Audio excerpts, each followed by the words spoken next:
A deadly crash involving an LAPD patrol car in Sun Valley. 2 officers were hurt and rushed to the hospital. But tonight, we're learning more about the 70-year-old driver that was killed. KCAL's Lesley Marin is live from Sun Valley, where, Lesley, you spoke to a woman who says that man had just left her home. Yeah, Juana, and what is really tragic here is that woman just lives a few feet away from where we're standing.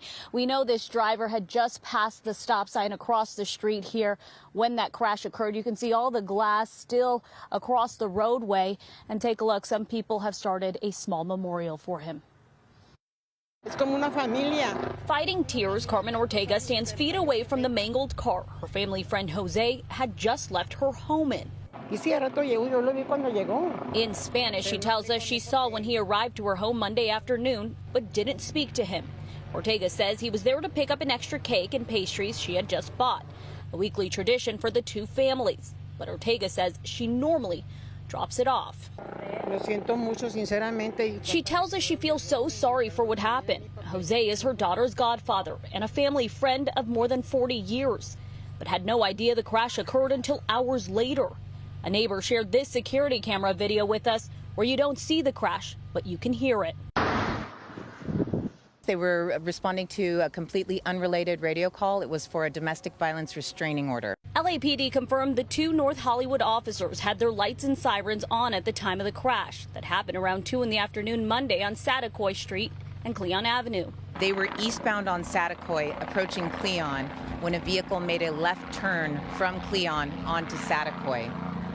The police vehicle struck the driver's side. LAPD investigators confirmed the driver, a 70-year-old man, was extricated but died at the scene. 2 police officers were taken to the hospital but are expected to be okay. People who live in this area have complained of several crashes happening at this intersection. Hopefully this is a wake-up call for the authorities, the people of the city to do something in this area, whether it's more traffic enforcement or, road safety features to really prevent this. Ortega says Jose leaves behind a wife and several older children. Muy buen padre. She says he was a great dad who raised great kids. Just a tragic situation. Well, Carmen, the woman we spoke to, says that the man's daughter actually came out to this scene here, and it was just too hard and too emotional to speak to her. Now, when it comes to LAPD, well, LAPD did confirm that the patrol cruiser did have its dash cam rolling at the time, so they will be using that video as part of their investigation. Reporting live, Lesley Marin, KCAL News. It's so unfortunate. Lesley, thank you.